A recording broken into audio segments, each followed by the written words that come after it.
Hey guys, and welcome to Simple Otaku podcast. This is episode 3, and I'm Kristen. And I'm Kaylee. How are you guys going today? Right.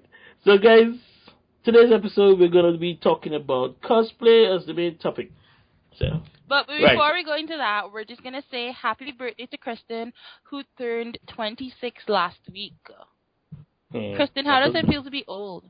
Well, I'm only more than a quarter century, so it doesn't matter. How does it feel to be past that first quarter century? It's always the hardest, you know. Always the hardest. Well, yeah. It's a milestone. Where? That's not a milestone. I think 50 is a milestone. But whatever. Right. Okay, so guys, let's go to anime news.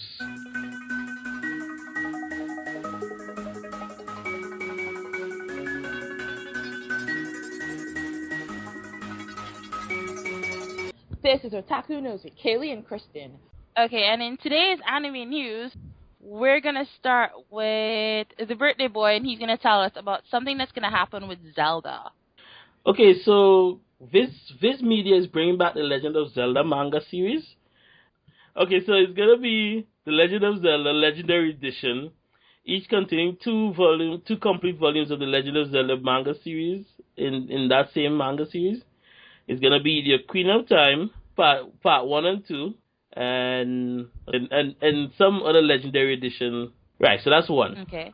2, what else is there, Kaylee? Oh, so Viz Manga has they're releasing actually a new Dragon Ball manga series called Dragon Ball Freezer Arc Full Color. Now, it's going to actually be a full color manga that's slightly larger than the regular manga, dedicated to Frieza, everybody's favorite guy to hate. Frieza alone? As well as Goku and his son and some of his son's friends. The dimensions of this manga is actually 6 inches, 6 5/8 inches by 10 1/4 inches.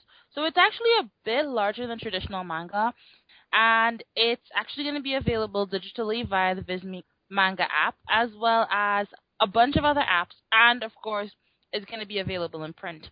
I'd rather have it in hard copy. Well, I actually got a sneak preview at the hard copy, and I wrote a review on it, so check the buttonsmashers.com for my review on Dragon Ball Freezer Arc Full Color.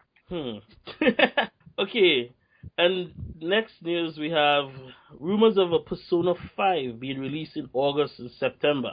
Everybody know Persona. If you've checked out the buttonsmashers.com, you know Q loves Persona. Other than Senran Kagura, which they're obsessed with right now, but he's a Persona person. So, yeah. So, between August and September, maybe we'll have a Persona 5. Maybe. Maybe. Okay. So, guess what's also coming up? Viz Media has actually expanded its novel and manga publishing roster, and they're going to do some prose novels on the Tokyo Ghoul series, as well as Naruto. Now, if you don't know what a prose novel is, it's actually would be like a story, so actual words, think all those fiction novels that they make you read for school, but there's still going to be some manga-type photos in it, except there's a lot more word content and a lot less illustrations. So no drawing. Yeah. But they're actually doing a Naruto prose that is going to be featured on... the Uchiha Brothers Sasuke. Uchiha Brothers! Yeah. They're also actually doing a trio of novels to Tokyo Ghoul that focuses on several of their main characters, and basically just gives you some information on what's going on in the Tokyo Ghoul universe. What else do you have for us, Kristen? Okay, so Koei Tecmo has revealed the release date of the new Attack on Titan game, and I know a lot of people are looking out for this. The game is supposed to be released on August 30th. So this year, 2016, August 13th, you're gonna get Attack on Titan game for PS3, PS4, PSP to Xbox and Steam. Oh, I'm gonna get that. It's a Steam. I don't have any of those systems. What? But Steam, I have. You don't? Oh, I was like, do you not have Steam? Because now Yeah. take you out to the button smashers. Steam I have, but not these other stuff. Well, one day you'll make enough money from stripping and you'll be able to buy a console. Right.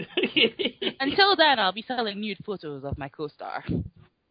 Okay, continue. And finally, Gangsta, the original manga series, is going to be debuting a prequel manga called Gangsta Curse, which is going to actually tell the story of several of their main characters, including the ever-brody, beloved and loyal Marco Adriano.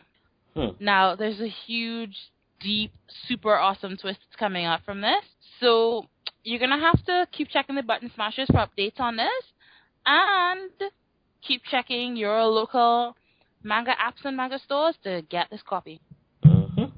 So now we're going to launch into our main topic today, which is going to be very interesting. Yep.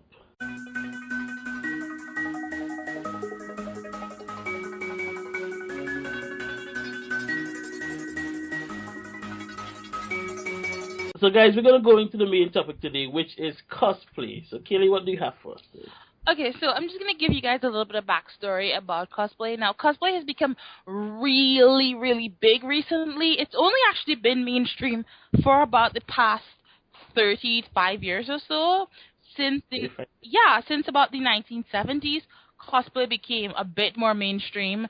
And of course, from the 90s go on to the last 25. Oh my god, I'm old. The last 25 years or so, it's gotten a lot bigger and a lot more important. But people have been cosplaying a long time now. Now, we probably weren't calling it cosplay, which, by the way, is actually a portmanteau of costume play. But people have dressed up as their favorite characters for ages, back into the days of the masquerade balls and the carnivals. People have dressed up in costume and acted out as other characters. So, it's not this brand new amazing thing. However, I think the extent to which it is now, where it's become so prevalent in our society, is something that we didn't really see back in the day. Now, yeah, I mean, largely right now, cosplay right now kind of goes hand in hand with nerd culture. Yeah. Every otaku type event has a cosplay. Yeah. Has some kind of cosplay competition, from PAX all the way everything. Yeah. All of them. And cosplay is not even just like Japanese culture, it's basically any type of nerd culture. So just as easily as you'll see some cosplay characters dress up as characters from Naruto, you will find people cosplaying Star Trek and Marvel and DC Universe. Yeah, and DC characters. Basically anything on the Sci-Fi Channel, even down to things like cosplay for geek culture type shows like The Big Bang Theory. Cosplay is everywhere. Alright, so I'm asking you, have you ever cosplayed?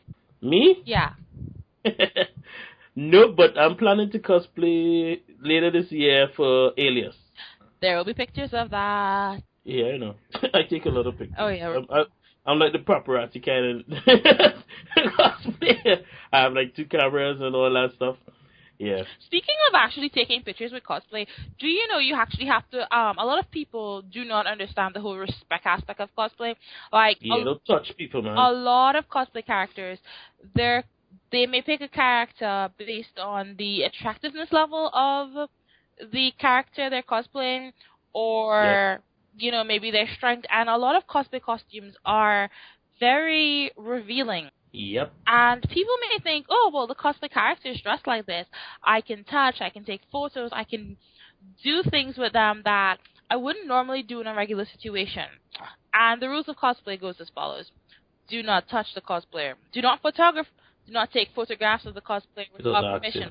Basically, if you would go into the grocery store, you're walking next to someone and they're in their regular clothes, the same behavior and the same way you'll treat them in the grocery while they're shopping is the same way you should treat them while I cosplay. This, of course, does not have anything to do with people who shop at Walmart. That's but I got a really cool backpack, so that's kind of awesome. Nice. Okay, so yeah, as you were saying, cosplay's gotten really big up until our country is Trinidad and Tobago, and cosplay's been gotten really big. They're like there's Decibel, there's Animarket, there's Alias, there's what's the other one called? How should I know? They were like five. You see, it has like 5, 6 Yeah. events. And we're a really tiny country of like 1.4 million people. And there are some really huge cosplay events around the world. There's the Japan Expo that's in France every year. There is the London MCM Cosplay Expo. There's, of course, Comic-Con, which everyone knows about. I don't even understand how Comic-Con is like so huge. That was like PAX, basically. Yeah, there's the World Cosplay Summit, which is in Japan. Is it Cosplay Summit? World Cosplay Summit, which What's that actually it's actually in Japan, and they have cosplay competitions from different countries in the world, and the final round is usually in Nagoya, Japan. And there's the European Cosplay Gatherings, which that usually takes place in the Japan Expo in France. There's the Euro Cosplay, which happens at the London MCM Expo. There's the Nordic Cosplay Championships. Wow. These are like cosplay only events. So you cosplay. Just go to dress up. Yeah, and there are huge prizes. Like, I'm not talking about a joke prize as in here's $50. I'm talking about take a vacation money. I'm talking about bragging rights for the next year prizes. I'm talking about you sitting down on your wherever it is you are and being like, so I won best costume at Euro Cosplay at London MCM Expo, and people going, oh, panty drop. These are like huge. True. That's true. That's an awesome reaction, though. yeah, that's probably a little bit much. No, it's probably possible, though. Yeah. So. I mean, cosplay has become a big deal, and it's not just about showing your support for an anime or a manga or whatever nerd culture you're into. It's a lot of it has to do with people having this escape from that's fun. Yeah, you get to have an escape, and you get to be confident, and you get to be someone else. And the person who's a CPA by day and is terrified. Or chef by day. But chefs have knives. No, that's that. I totally I go to Trinidad just to come to cosplay events. Oh, okay. That's the only free time I probably get. Yeah, but that's the thing. Okay. People who they're in their general lives, they're very mundane or boring. They can go into the cosplay universe and be these. Right, so this cosplay thing, I just use it as a getaway to come online with my friends in Trinidad, basically, because normally we don't meet up all the time. So cosplay events is the time when we are having most fun and just come out and just have fun. Well, I don't actually cosplay. I mean, I would love to go to a cosplay event. You've never been to one, though? I haven't. Back when I was going to school, every year we had a school walkathon. There would be the cosplay event. And honestly, they went to our school's auditorium to do it, because my school has a really huge, amazing auditorium. I went to like a really cool school. So we'd be at my classmates would be at walkathon. You need to dress up. I would stay home and sleep. It was too early in the morning for walkathon. But essentially, if you missed walkathon and you went to the Comic-Con, you got kind of called out on the morning assembly the next Monday. So I just kind of had to skip both. I've never actually been to a cosplay event. So, Chris, when you come to Trinidad, you can bring me a whole bunch of desserts, you can bring me food, and you can take me to a cosplay event. It'll be like... Be there, but Butter Smash is going to be there. That doesn't mean... No, because Adrian is going to be there. I'm going to be there. Q said she's not going, so it's going to be up to me and Adrian probably to cover it. Okay, Shade is going to be there. Who else is there? Yeah, Shade is going to be there. Yeah, she's a nerd. Yeah. So wait. Who else? Raven probably. Raven! Oh my god. Raven's a chef in the making. We should invite Raven when we're having our food episode. Wait, she's doing stuff? Raven is a member of the Button Smashers family. She's a darling. And Raven has a secret weakness. If you tell her about food or you show her a picture of food, Raven will feel the need to make this food. And Raven shares. So Raven is basically everybody's best friend. Yeah. But when we're doing our food episode, and I'm totally gonna find a way to bring food into otaku culture. There's already food in otaku. There's a YouTube page. A YouTube page. What's the word? Tube. No, the word. Devoted to otaku culture. Food otaku culture? Yep, she does otaku, cat, manga and anime themed stuff. I know. But okay, so next week's episode is gonna either be food or trains, unless we come up with something a lot better. We might come up with something a lot better. I don't know yet. I get trains. We have stuff. I have stuff in the making. Continue cosplay. What else is there about cosplay? While there are people in cosplay, a lot of women will cosplay as women, and a lot of men cosplay as men. But there's gender benders. Yeah, there are people who cross-dress, and when you cross-dress in cosplay, it's called crossplay, right? Mm-hmm. Now, There's a word for it? Yeah, there's a word for it. It's called. It's not gender bend. No, we don't use. We don't say gender bender. That's offensive. Okay, I'll not use it again. Thank you. But now, on a lot of anime and manga, there are a lot of male characters who are very androgynous in nature. You know, they're very pretty, and the term for it is bishounen, which is, the kind of elven. What does that mean? What does that mean? I'm saying it. Okay. Bishounen, it literally means pretty boy, which is like, the kind of wafy, elven type boy. Okay, so it's basically anybody who cosplays a character from Free. well, yeah, but not only. Yes, but not. Like that. Along the lines of those lines. Yeah, along the lines. But the thing is, there are a lot of women who will cosplay male characters that are androgynous. And there are men who cosplay female characters. There are guys who cosplay as Elsa, and they're like Elliot, and they're called Elias. And just like your friend, there are guys who are like very buff and muscular, who cosplay as female characters that are dressed very scantily. Basically he cosplays as a magical girl. You know those characters that transform when they. There are people who find things like that very offensive or who are uncomfortable by it, and there are people who take it to extremes. They will touch the cosplayer without permission. They make homophobic comments. They respond violently because they're not comfortable with it. And male cosplayers actually are subjected to discrimination. Often persons watching may misconstrue their cosplay either as a parody or because it's very hard for a male to portray a female character, especially when female characters are often very sexualized. And we need to actually do a podcast on the sexualization of women in anime and manga. I'm not sure if this fits into otaku culture, but yes, it does. Good, because we really need to do one on this. And I should let you know, I'm a feminist. And for all those people who are going, oh my god, you feminist? Feminist just means that I believe in equal rights for men and women. Okay? Mm-hmm. I do not want to enslave all men.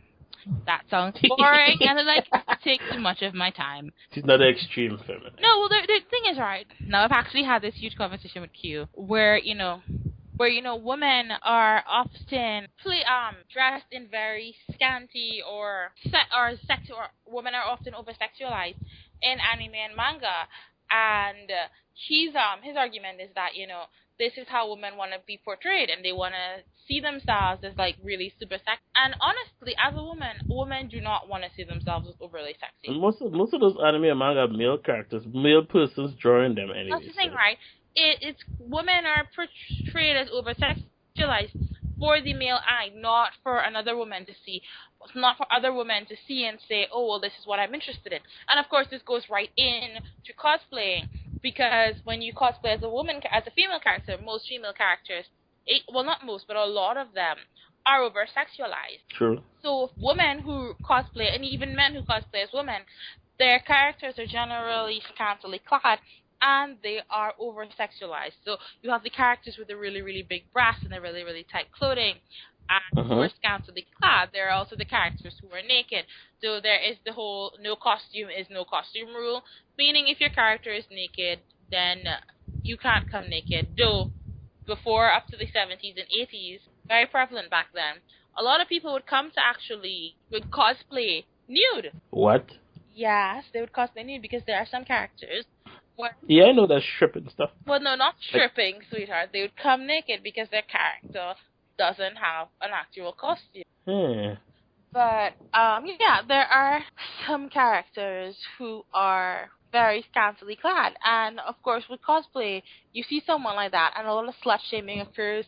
There's a lot of inappropriate touching, and people think, oh, well, the Yep. cosplayer chooses to dress this way to portray this character, and their response to the cosplayer and their body is generally one that is sexually violent in nature. So we need to always remember that with cosplay, this is someone's expression of the character and character's behavior, and you need to respect that person's body, and you need to respect that they do not exist for your pleasure, and their cosplaying does not exist for your pleasure. Their cosplaying exists because this is something that they genuinely appreciate. Yep. Which leads us right into cosplay clothing. Now, some big movies and animes and things like that, they are either drawn so you can go all over the world, or they have costume departments with huge budgets. Yep. Most cosplayers don't have a couple $1 million and Academy Award-winning costume designers in their back pockets. Like, you don't just open your closet and be like, so, this is the suitcase of money, let me pull out the phone, let's call this guy who won in costume for the Academy Awards last year, I need a costume. It doesn't work that way.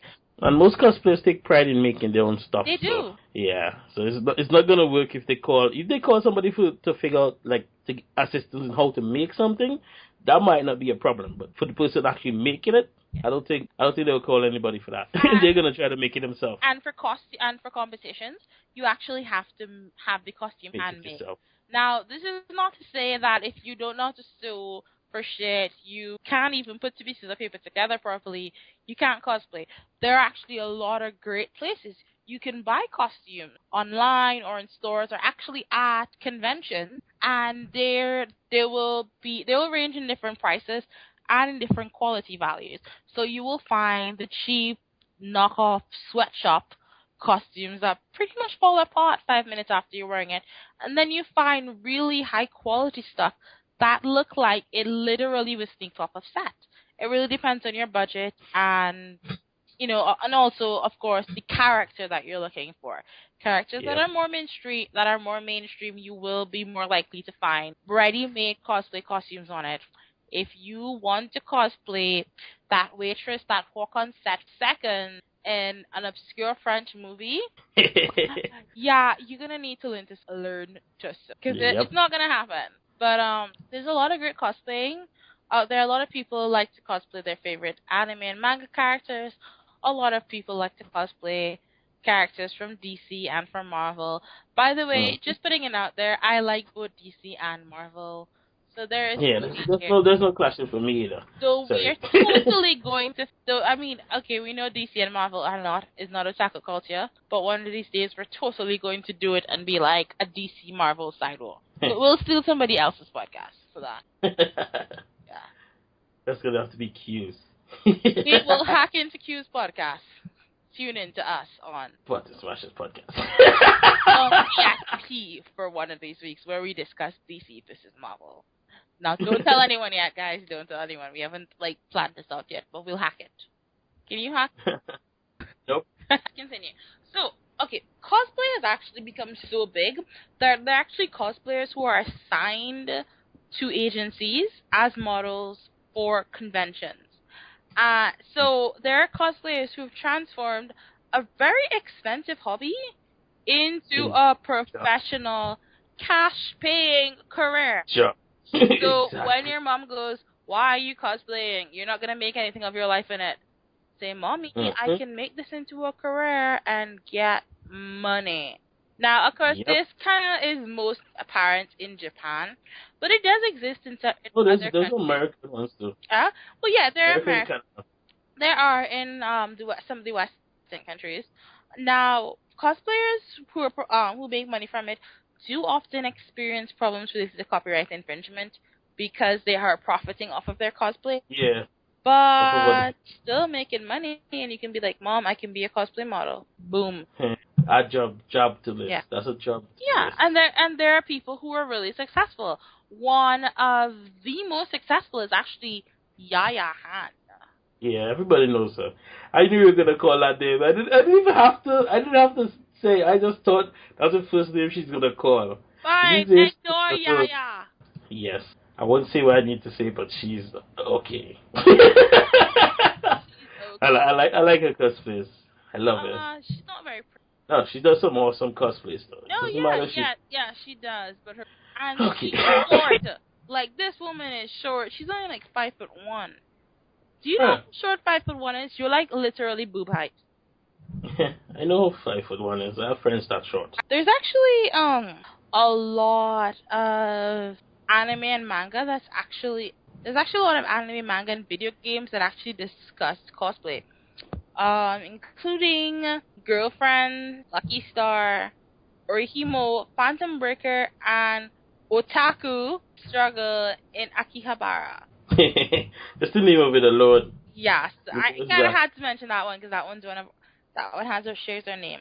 Now here's the thing: Exactly. if you want to cosplay, please, absolutely do go for it. It's fun, it's freeing, and you get to escape from a reality that might not be your favorite. But we're going to advise, if you're cosplaying, especially if you're cosplaying a costume that's really hard to get into or that is a bit more sexual in nature, do it with friends so you have someone to look out for your back. And even if you don't have friends in real life, make an online community of people that you can trust and let someone who you know that is liberal and cool be aware that, hey, I'm going to cosplay at certain events. Because while cosplaying is fun and is a lot of fun, there are people who assume that cosplayers exist for their pleasure, and there are cosplayers who have suffered harm at conventions or leaving conventions while in costume. And unfortunately, the police in some countries respond unfavorably or don't even show any interest in resolving these cases because, the cosplayer clearly was looking for it. Whatever, blah, blah, blah. Not that I'm hating on cops. But this is not fun, though. Yeah. That's not fun. No, it isn't. But the thing is, right, you have to remember, safety first. And unfortunately, there is safety in groups. But if you decide to cosplay, have fun and send us a pic about it. And if you look really cool or you one of the first persons to send us a pic of you cosplaying, we'll feature it on our Facebook page, which, by the way, you guys all should be subscribed to. It's the Simply Otaku podcast, and it's on Facebook. Yep. Okay. Now I pass you back over to my chef co-host. So, guys, we've basically covered everything that we wanted to discuss today, cosplay-wise, news-wise. So, Kelly. Yes, Doc. Okay, I think we should wrap up the show right now. So, but before we go, we have to do the recommendations for the week. Recommend that you cosplay. Like, no, seriously. If you've never cosplayed before, we recommend you cosplay. And we also recommend you send a picture of yourself cosplaying. I'm also recommending you send us food because we're hungry here. We're not hungry. Okay. Chefs don't do hungry. Well, chefs don't feed co-hosts. And you think I would get fat because my girlfriend's a chef too? No, these bitches leave me to starve. What other than cosplay, what anime and manga do you recommend people watch this week? Okay, so I actually have no recommendations for this week, but I'm totally recommending you keep your eyes peeled for the release of Dragon Ball Freezer Arc Full Color. It's gonna be a 3-part or a 5-part series. I think it's 3-part, with each successive manga coming out every quarter. So if you've never actually been into Dragon Ball culture, this is a really good manga to start with because it starts in action and it just builds up. There's no getting to know the character, getting to figure stuff out point. It kind of just starts on a high note and you will adapt to it. He's like, fight, fight, and there's more fight. Yeah, actually, it kind of is like that. It's like I was actually rooting for Vegeta. Vegeta sounds like a food. It sounds like vegetarian fajitas. Yeah, it sounds like a vegetarian fajita. It's like I had a Vegeta for dinner. Fajita. I had a Vegeta for dinner. Okay, so my recommendation is a little odd one. It's called Sakimoto Deska. Sakimoto Deska. That is like there's like Sakamoto is the cool, he's the coolest and the cool. I was like, that was in the intro. That was literally in the intro. He's like, he's the coolest. That's that you did not spend any money on writers. They really didn't. I was like, what the hell? What is this about? And he's like, he's so cool that everybody in the school likes him. That's basically how they broke it down in the first few episodes. He can't get in trouble because he's the coolest. It's when you don't go to school and learn how to write a plot, kids.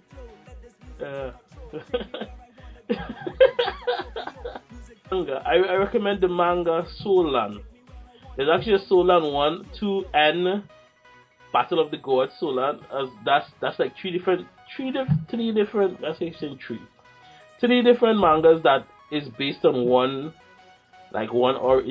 origin, but three different destinations in time for the same stuff. It's kind of easy, but you start from Solan first.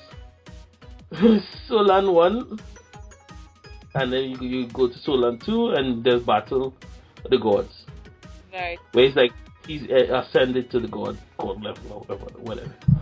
But okay, guys, those are the recommendations for the week, and we want you to stay safe, cosplay, and remember, have fun riding trains. Nerds of the world, thank you for listening to this episode of the Simply Otaku podcast. If you've enjoyed this episode and our previous episodes, and come on, you're here, so we know you're enjoying it, make sure to rate and subscribe to us on iTunes or whatever podcast app you listen to the show on. Also, be sure to check out our website, thebuttonsmashers.com, where you will find reviews, articles, news, and other podcasts.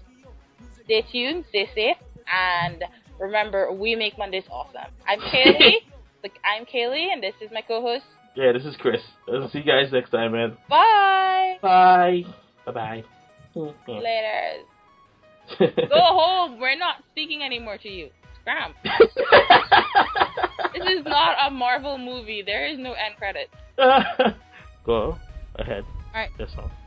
So, guys, for last episode, which is episode 2, we have Nicholas and Mario on board to assist. Tell us, how did you like our episode when we had guest hosts? And if you think we should have more guest hosts back. We're thinking of hiring Mario back for our gamer episode, and we want to have Nicholas back too. But we want you to tell us, did you like having guest hosts, or do you think it's too soon for us to bring a guest host in? Let us know in the comment section, and we will totally pick a winner. Oh, by the way, we're actually going to be doing something really awesome in next week's episode, so stay tuned for that. And also, the comment section is on the Facebook page. Yeah. Yeah. When I say in the comment section, I mean get your asses over to Facebook and type something out the old-fashioned. Yep. So go to Simply Otaku Podcast on Facebook. And tell us everything. Yep. But please, come on. Like us on Facebook. Have your friends like us on Facebook. We're actually going to be doing a Facebook competition very soon. So the person who can like us the most and garner the most likes on Facebook is going to get a really cool Simply Otaku prize.